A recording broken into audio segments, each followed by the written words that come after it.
Hay una historia conocida de Evita y una historia secreta. Una historia de odio y profanación que comenzó después de su muerte y se mantuvo oculta durante más de 40 años.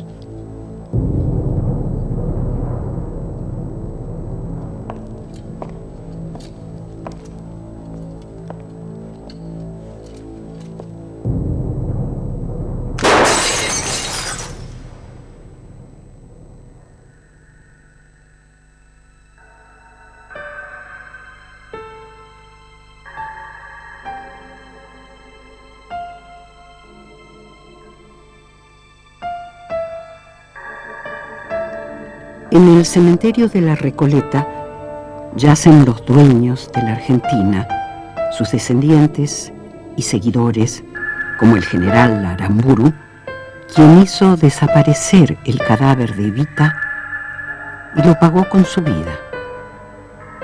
Y allí, a pocos pasos, entre los aristócratas que tanto la despreciaron, está esa mujer, María Eva Duarte, la actriz que el presidente Perón convirtió en primera dama. Su cuerpo, oculto a 8 metros de profundidad, guarda las claves de su propio misterio. Me parece mentira volver a estar en este salón donde esa mujer maravillosa que fue Eva Perón recibía a tantos necesitados, agremiales, a tanta gente humilde, legiones de personas que venían hacia ella para conocerla y para decirle sus necesidades, a las que ella acudía siempre en una forma tan integral como fue toda su fundación por ella creada. Yo la conocí justamente en uno de los hogares de tránsito que ella instituyó, que fue uno de los tantos establecimientos, miles diríamos, que formaron la Fundación Eva Perón. Emprende la fundación con un arrojo y con una sensibilidad a su vez desbordante, y le falta tiempo para hacer tanto como ella hubiera querido hacer. Mucho es lo que hizo. Dejó en el país más de 35 policlínicos que todavía subsisten, 450 o más escuelas que después donó a la Ministerio de Educación. Hizo hogares de ancianos, 5 en toda la República, 5 hogares de niños. Hizo la ciudad infantil, que era un modelo. Esa era el enorme amor a los humildes que tenía y el sentido de igualdad con el ser humano. Eso la movió a darle lo mejor al más desposeído, a besarse con la gente enferma, sucia. Para mí, perdón, el que no piensa igual, era una santa. Para la oligarquía, en cambio, era una prostituta. Las 500 familias atacaban al peronismo porque les había cambiado el rostro de la vieja república pastoril, subordinada al imperio británico, que siempre habían gobernado con el fraude electoral y los golpes militares. Los señores feudales, los viejos políticos y un sector del ejército odiaban a Perón y a su mujer por haber creado un Estado benefactor, pero mucho más aún por haber lanzado a las masas a la calle, por haber incorporado a los obreros y a las mujeres a la escena política. Y esa confrontación alcanzó su punto máximo cuando la CGT y el Partido Peronista Femenino propusieron la candidatura de Evita a la vicepresidencia de la Nación. Nosotros teníamos noticias que la candidatura Perón-Perón iba a tener sus dificultades y que no iba a decidir era Evita. Entonces que se iba a hacer una gran concentración reclamándole para que aceptara.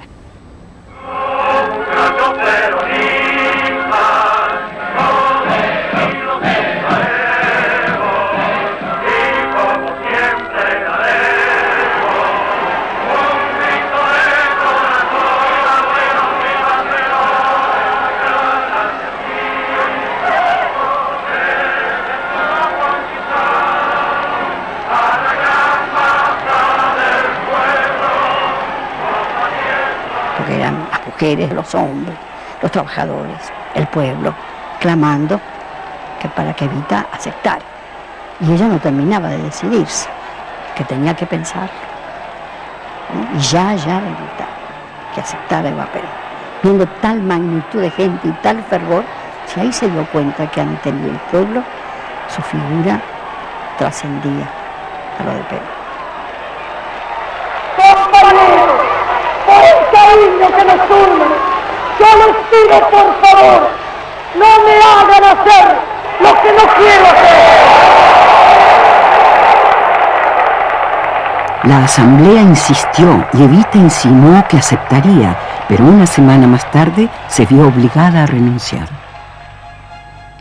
El 21 de septiembre, un análisis patológico confirmó las sospechas de los médicos y conmovió al Estado.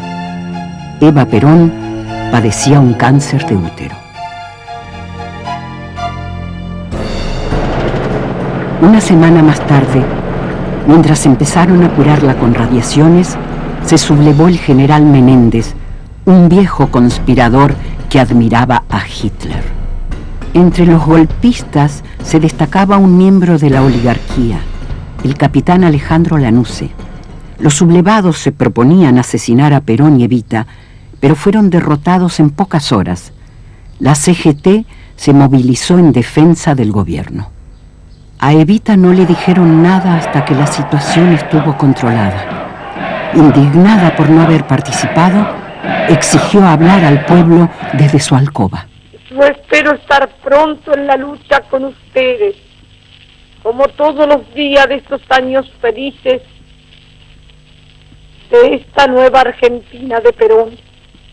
Y por eso les pido que rueguen a Dios para que me devuelva la salud que he perdido, no para mí, sino para Perón y para ustedes, para los descansados. Intuía que le quedaba poco tiempo de vida.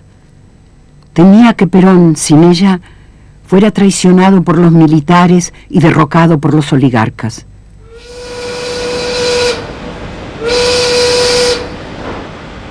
Entonces llamó a sus amigos de la CGT y les propuso una idea temeraria. Debían formar milicias obreras.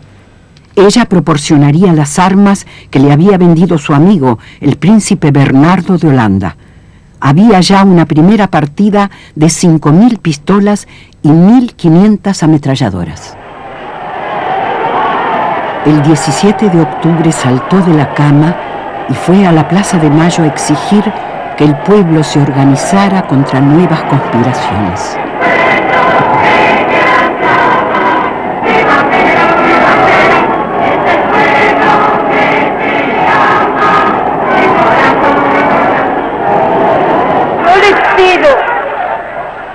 Yo les pido hoy, compañeros, una sola cosa: que juremos todos públicamente defender a Perón y luchar por él hasta la muerte.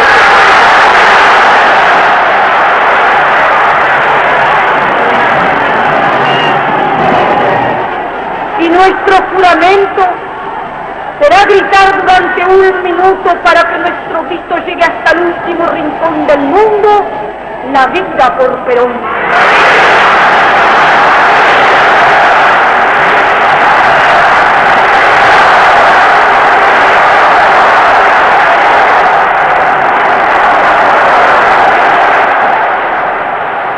En noviembre la operaron 2 grandes cirujanos, el argentino Ricardo Finocchietto y el norteamericano George Peck.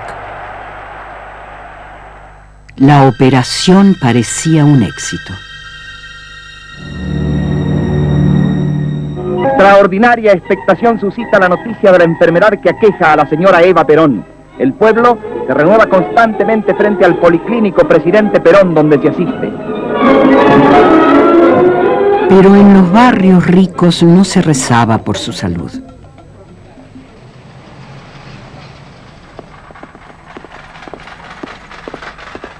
Exigió votar en la cama del hospital. Era la primera vez que votaba en su vida, la primera vez que votaban las mujeres en la historia argentina.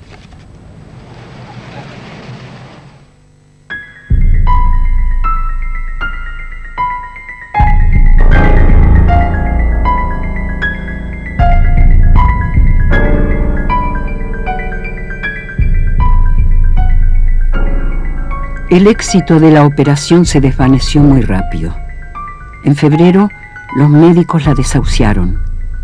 Moribunda siguió trabajando en su residencia y el 1 de mayo regresó a la plaza. Estaba por cumplir 33 años y pesaba 37 kilos.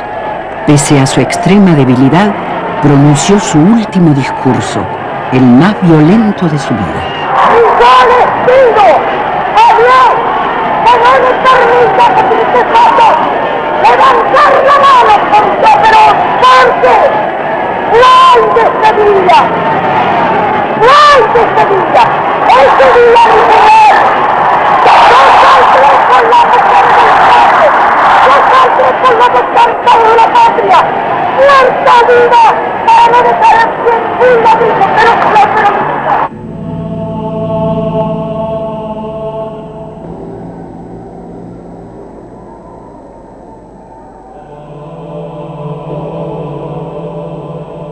Por ese entonces, alguien le comentó a Perón acerca del doctor Pedro Ara, un profesor español que convertía cadáveres humanos en extraordinarias piezas de anatomía.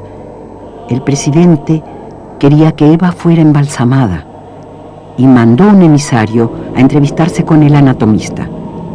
Ara ya sabía que lo iban a convocar y lo registró en sus memorias. En junio había rumores de que su muerte era inminente y que me llamarían para conservarla, como una estatua.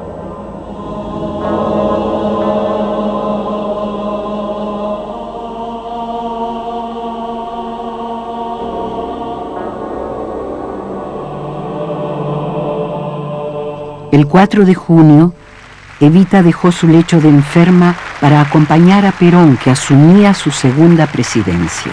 Juro por Dios nuestro Señor y estos santos evangelios, desempeñar con lealtad y patriotismo el cargo de presidente de la nación. Si así no lo hiciere, Dios y la nación me lo demandan.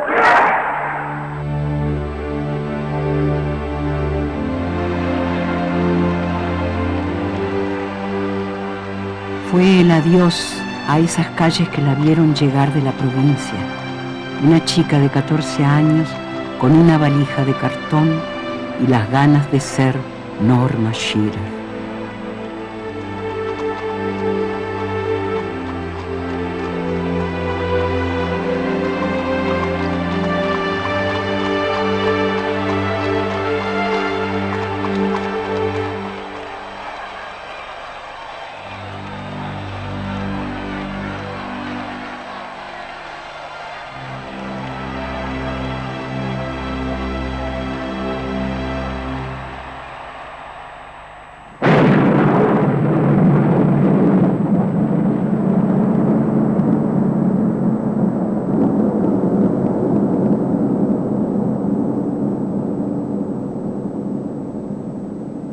Cumple la Subsecretaría de Informaciones de la Presidencia de la Nación el penosísimo deber de informar al pueblo de la República que a las 20:25 horas ha fallecido la señora Eva Perón, jefa espiritual de la nación.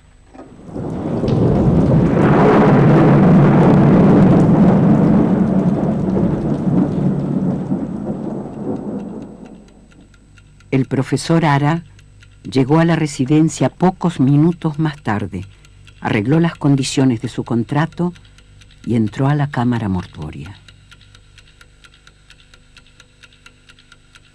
Ante nosotros yacía la mujer más amada y más odiada de su tiempo.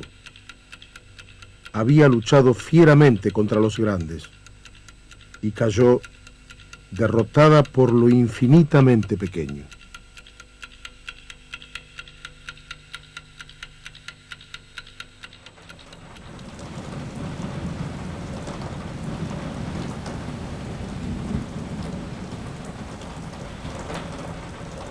Amaneció.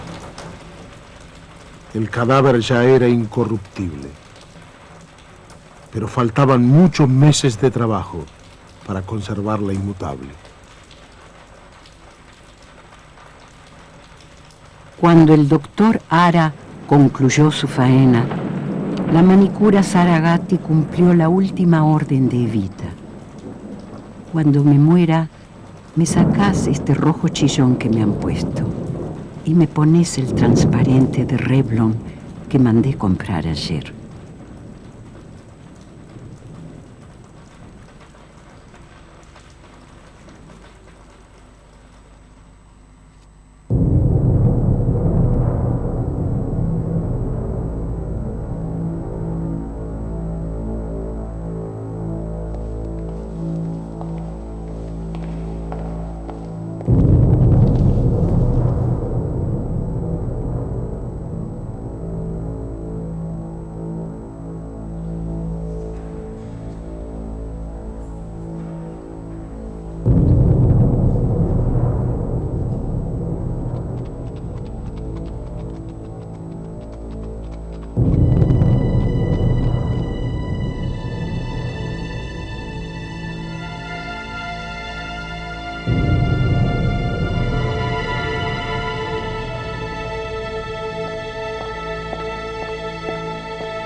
La Argentina nunca había visto un dolor semejante.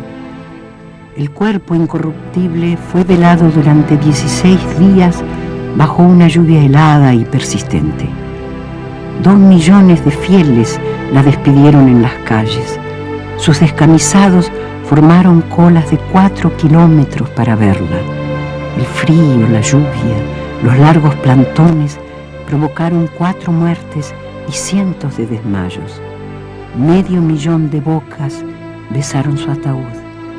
El Papa recibió 26.000 pedidos para convertirla en santa.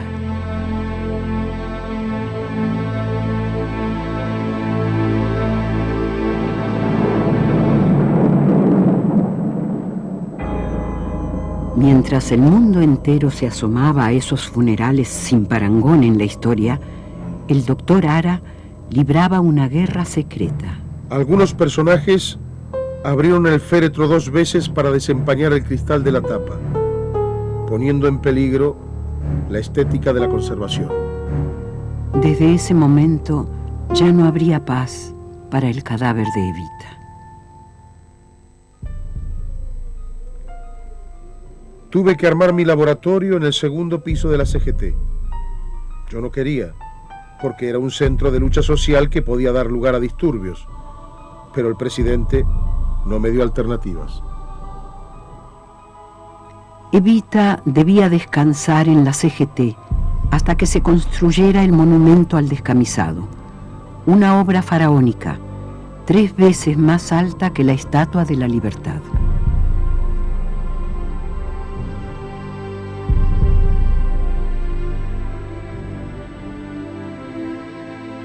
Por sugerencia del doctor Ara, Perón puso fin a los largos funerales. Los restos de Evita recibieron en el Congreso los honores correspondientes a un presidente en ejercicio y el 11 de agosto fueron transportados a la CGT sobre la cureña de un cañón que arrastraban 38 dirigentes sindicales.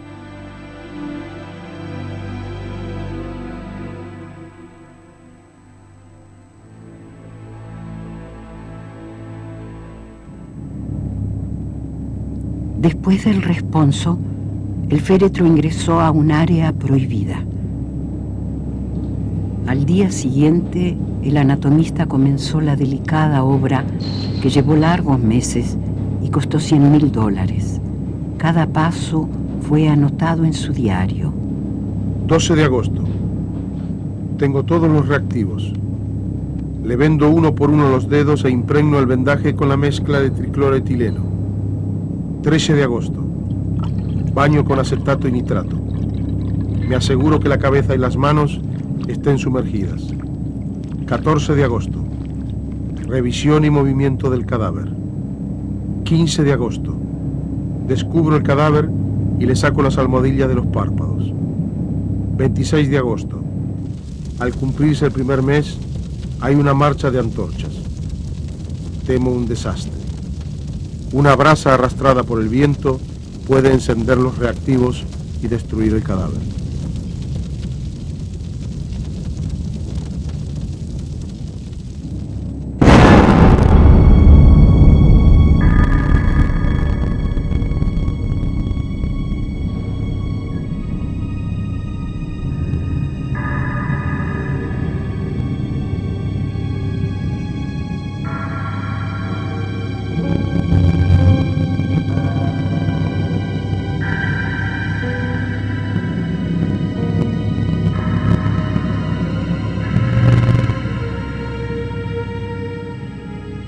Al cumplirse un año, el doctor Ara pudo escribir con orgullo que había concluido su trabajo. El monumento, en cambio, seguía siendo un proyecto. Durante otros 2 años, el cuerpo permaneció en la CGT al cuidado de su embalsamador. Fuera de esa capilla, donde Evita seguía idéntica a sí misma, el gobierno se descomponía. Para muchos faltaba la llama de la revolución. Crecía el odio entre peronistas y antiperonistas. Asomaba el fantasma de la guerra civil.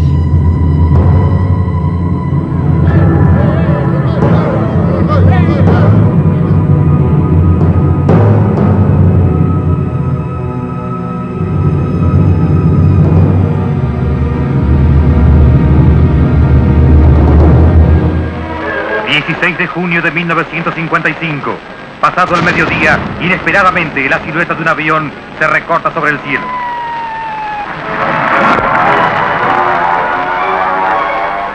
El pueblo de la ciudad de Buenos Aires estaba pasando una jornada normal, tranquila, cual no sería la sorpresa cuando los aviones de la Marina dejaron caer sus bombas en la Casa de Gobierno y en sus alrededores, mientras con sus ametralladoras llenaban de horror, de sangre y de muerte a esa multitud que pacíficamente estaba esperando asistir un día más.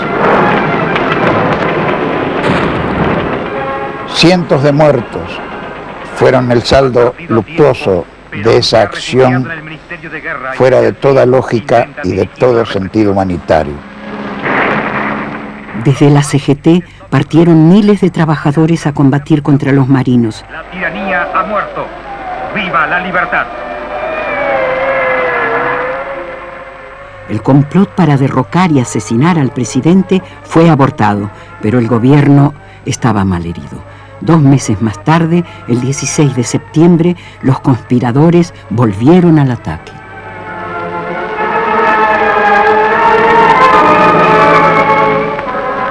¿Qué falta hubiera hecho Evita? Si Evita hubiera estado, no hubiera habido 16 de septiembre, porque no dudo, conociéndola como la conocía y sabiendo cuál era su pensamiento, que hubiera fusilado sin ninguna misericordia a quienes habían cometido tamaño crimen de lesa patria y de lesa humanidad. En septiembre, el régimen se derrumbó. Mientras los antiperonistas comenzaban a festejar, Ara corrió a la residencia a preguntarle a Perón qué debía hacer con el cadáver. El presidente saliente le mandó decir que esperase su llamado. Esa llamada se demoraría 16 años. Unas horas más tarde, Perón se refugió en un barco de guerra paraguayo y el 2 de octubre de 1955 marchó a un largo exilio. Ante la salida de su yerno, la madre de Evita, desesperada, le rogó al doctor Ara que tomara las precauciones necesarias para poner el cuerpo a resguardo de un posible ataque. Ara sintió que era una carga demasiado pesada para él, pero igual se quedó en la CGT esperando a los nuevos amos del poder.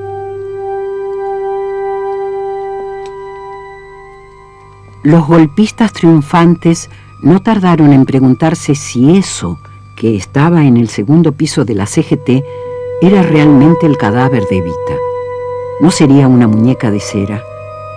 Para averiguarlo, nombraron una comisión de médicos notables. Los notables le extrajeron un pedazo de tejido de la oreja izquierda para el examen histológico. Le cortaron un dedo para la huella digital. Le hicieron radiografías y tuvieron que admitir que era el cuerpo de Eva Perón y que el doctor Ara lo había conservado con todos sus órganos internos.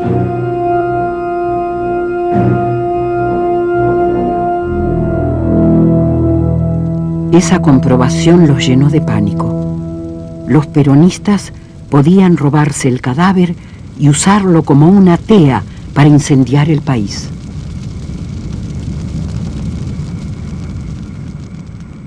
Los enemigos del pueblo en el poder hablaban barbaridades de Eva Perón y por otro lado de que el cadáver sería o incinerado o arrojado al mar por la Marina. La línea más dura de los golpistas asaltó el poder. Los peronistas los llamaron gorilas y el apodo se hizo universal. El almirante Rojas era la eminencia gris y el general Pedro Eugenio Aramburu fue designado nuevo presidente de facto. Tenían una idea fija: borrar al peronismo de la faz de la tierra. Se prohíbe el simple mención del nombre de Perón o de Eva Perón. Se prohíbe el uso de los emblemas partidarios. Se prohíbe tener en las casas fotografías de Perón o de Eva Perón o libros que hagan referencia a Perón, Eva Perón o a su gobierno. Y cuando triunfa esta línea, que es el 16 de noviembre del año 1955, la Marina irrumpe en la CGT.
El presidente Aramburu decidió que el cadáver de esa mujer debía desaparecer y encargó la tarea a un oficial que se singularizaba por leer a Schiller en alemán y haber derribado con un tanque un busto de Evita, el teniente coronel Mori König, jefe del CIE, el temido servicio de informaciones del ejército.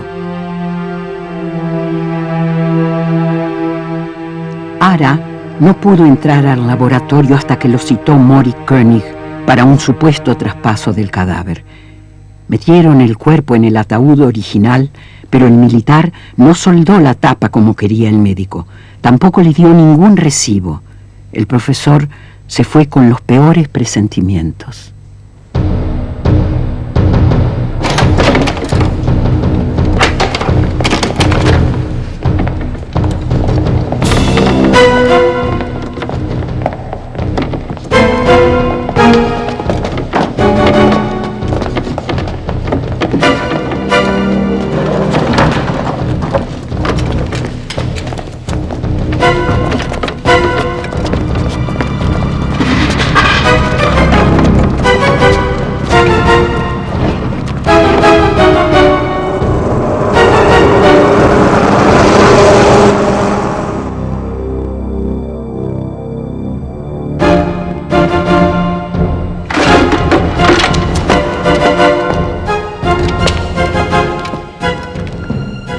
La noche del 22 de diciembre de 1955, los hombres de Mori König secuestraron el cuerpo de Eva Perón para hacerlo desaparecer.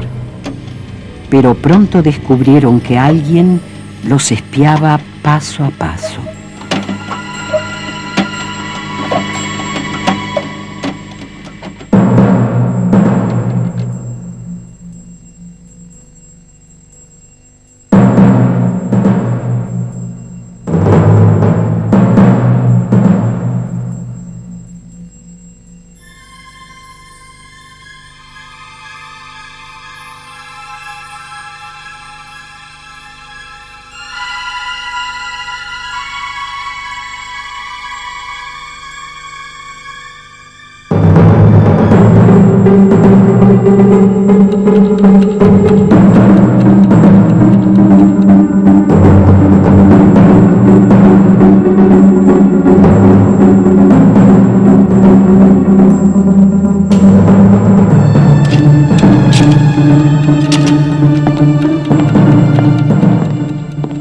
La naciente resistencia peronista identificó a Mori König y no tardó en atentar contra su casa.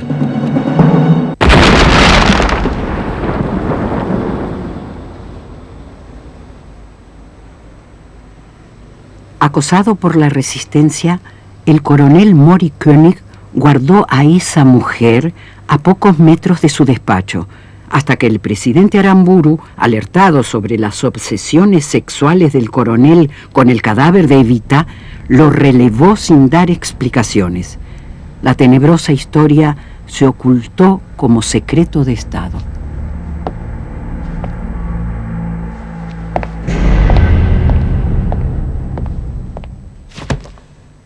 El nuevo dueño del secreto pasó a ser el teniente coronel Héctor Eduardo Cabanillas, un duro que había atentado contra Perón en sus exilios de Paraguay y Venezuela. A él le tocaría comandar la Operación Evasión. ¿Vive el coronel? Vive. Es una sombra olvidada que no hace declaraciones, aunque esta vez acepta hablar. El coronel Mori König había cometido algunas fallas muy graves, irresponsables y muy imprudentes, y hasta anticristianas, con respecto al cadáver. Lo conocía bien desde el colegio militar. Siempre fue un hombre perfectamente normal, ¿no? Pero a partir de ese momento que tuvo el cadáver en sus manos, se enloqueció. Y aparte con alcohol. Tipo, tomaba mucho y se enloquecía. Y él decía que esa mujer era de él, que eso le pertenecía a él. Al tomar posesión del Servicio de Informaciones, me encuentro que al lado de mi despacho, un cuarto que estaba destinado a los armarios de distinta documentación, se encontraba el féretro con los restos de la señora María Eva Duarte Perón. Fue una impresión bastante intensa, una emoción bastante violenta también, ver ese cadáver porque era prácticamente una muñeca, estaba intacto. Ni siquiera una modificación, el trabajo que hizo el doctor Ara era tan perfecto, de que tenías todos los movimientos, la carne era como si estuviera viva, era perfecta, era una muñeca no de cera, de carne y hueso.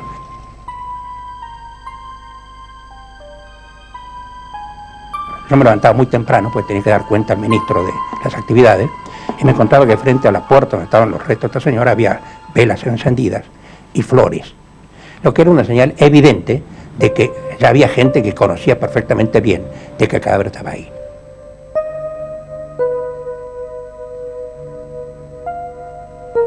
Dos situaciones se presentaban en ese momento.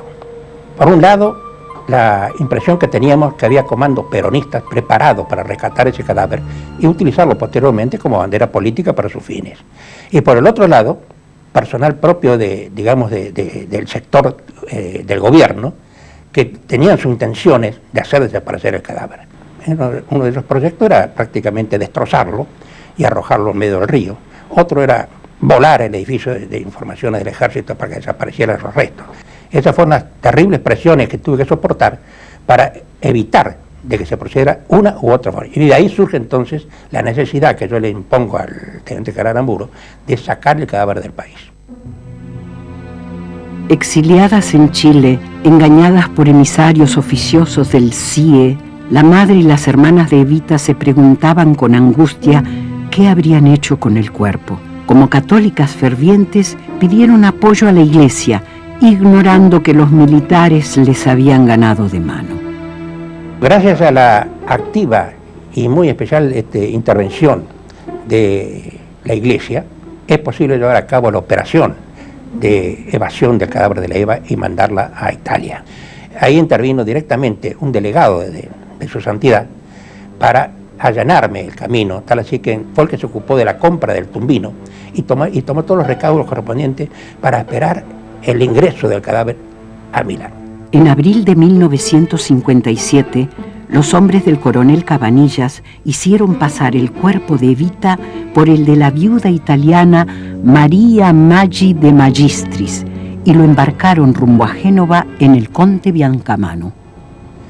El cadáver fue depositado en el año 57 en un tumbino, como le dicen los italianos, de Milán, que habíamos comprado el tumbino ese por 30 años, propiedad de 30 años. Y nunca más se habló de ese problema. Nosotros jamás hicimos eco ni comentario. Ni siquiera el teniente general Aramburu tenía conocimiento de dónde estaba el cadáver de la Eva.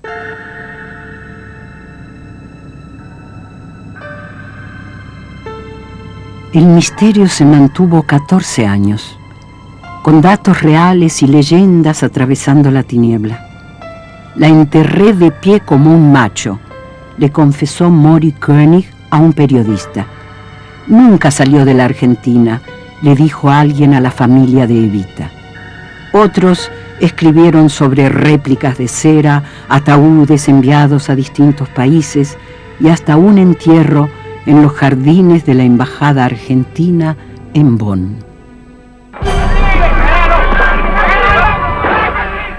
Para la Argentina fueron 14 años de soledad, con dictaduras militares fuertes y gobiernos civiles débiles, con la mitad del país proscrito, reclamando los derechos perdidos y el cadáver de Eva Perón. La madre de Evita acudió sin éxito a todos los presidentes argentinos y al propio Papa. Murió en febrero de 1971 sin recuperar el cuerpo de su hija. Perón envejeció en su exilio de Madrid, acompañado por su nueva esposa, Isabel, alentando y tratando de conducir a una juventud revolucionaria.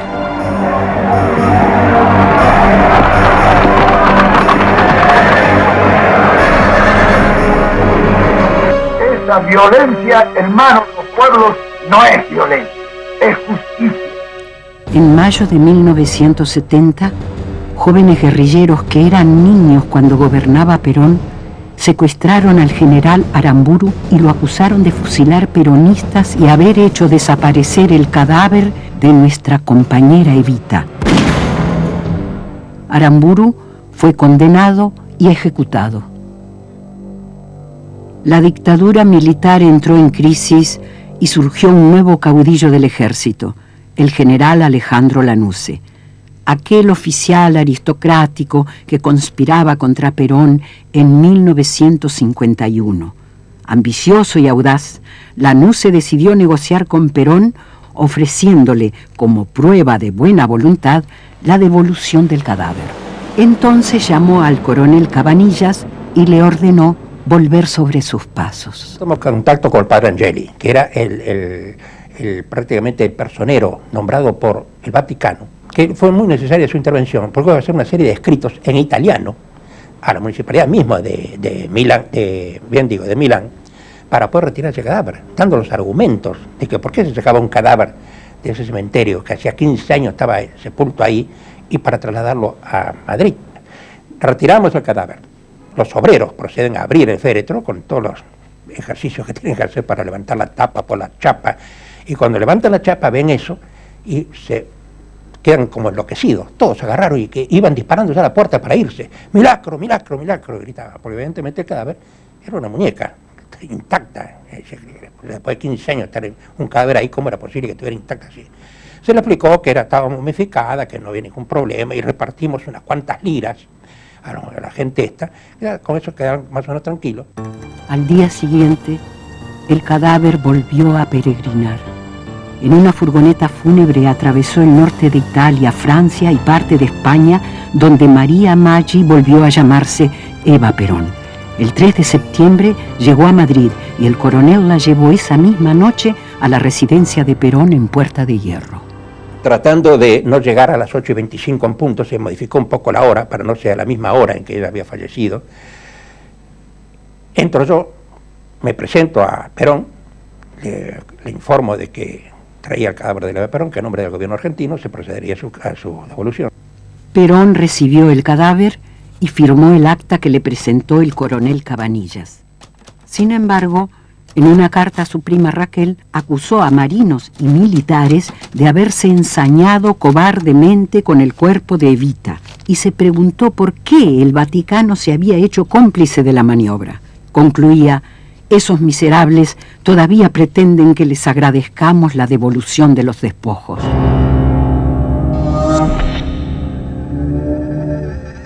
En Buenos Aires hizo filtrar la versión de la profanación, pero solo eran trascendidos. El viejo líder eludió una denuncia formal. El doctor Ara recibió en Madrid el llamado de Perón, que lo convocó a examinar la momia y a dar su veredicto sobre el estado en que la habían devuelto. Y el profesor Ara lo determina y está publicado, las declaraciones que él mismo le hace a Perón en ese momento, diciéndole: el cadáver está incólume, tal cual yo lo dejé en la Confederación General del Trabajo cuando tuve que retirarme por presión del gobierno de la Revolución Libertadora. De manera que con eso también se suspendían, se daba una contestación a todas las infamias que se habían publicado y a todo lo que se había dicho, que se había hecho con respecto al cadáver de Eva Perón. No es lo que vieron las hermanas de Evita en la residencia de su cuñado. El horror las acompañaría toda su vida. El horror de aquellas fotos que tomó el propio Perón y no mostró nunca, que permanecieron ocultas durante 25 años. Ocupas todo el largo de la mesa en que yaces y tu cabellera cae tan crecida que parece ignorar tu muerte. No ha sido mutilada como lo han sido tu cara y una de tus manos. Tu frente continúa siendo serena, pese a que muestra su puntazo en la sien derecha y la señal de 4 golpes. Veo un gran tajo en tu mejilla derecha y lo que queda de tu nariz destrozada, casi completamente destrozada. Miro las plantas de tus pies desnudos, cubiertos por una lámina de brea. ¿Qué significado tiene esa capa mineral en las plantas de tus pies? ¿En qué suelo de brea has estado parada, sostenida por tu propia muerte? Perdón por esta infinita herida y por las otras, por el golpe que sesionó uno de tus dedos, por los que muestras en tu frente, por la agresión cuya señal guarda tu mejilla derecha, por mejor no continuar, ya que estoy segura de que a cada golpe, desde el temblor de tu alma, imitación de Cristo, habrás dicho: perdónalos, Señor, que no saben lo que hacen. En septiembre de 1971, el caso Eva Perón parecía definitivamente cerrado. 2 años más tarde, la juventud peronista recogió el nombre de Evita como bandera de guerra.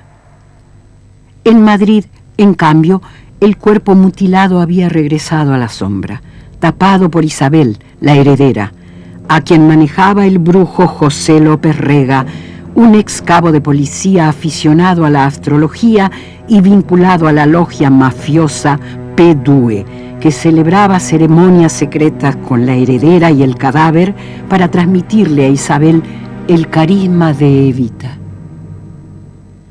Los militares retrocedieron y Perón pudo volver a la Argentina, sin Evita, que dejó en la Quinta de Madrid, y violentamente enfrentado con esa juventud que había luchado por su retorno.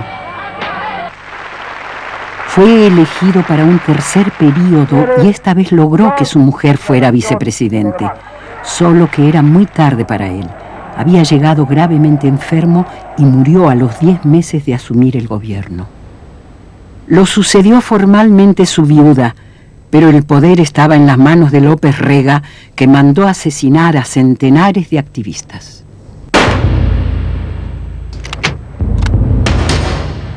Una nueva tragedia ensangrentaba a la Argentina y la momia de Evita regresó de golpe al primer plano. Los montoneros secuestraron el cadáver de Aramburu y anunciaron que no lo devolverían hasta que los restos de la compañera Evita regresaran al país.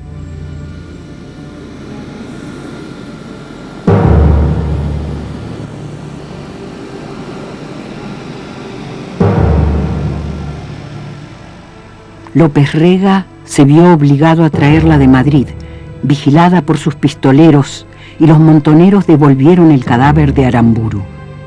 Isabel y el brujo abandonaron la táctica del ocultamiento y decidieron exhibir a Evita junto al féretro de Perón en la cripta fúnebre de la residencia presidencial.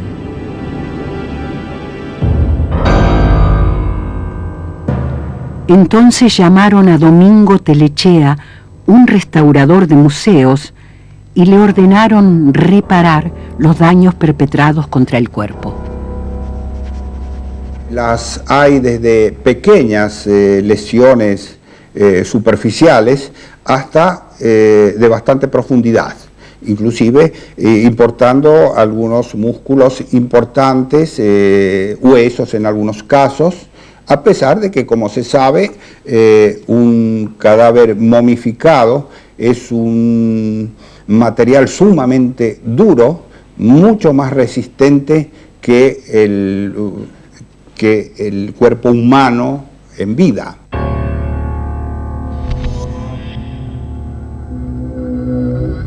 La característica de la rotura de la nariz deja claro que se trata de un golpe manifiestamente fuerte o de una presión no normal, que también quebró parte del cuello.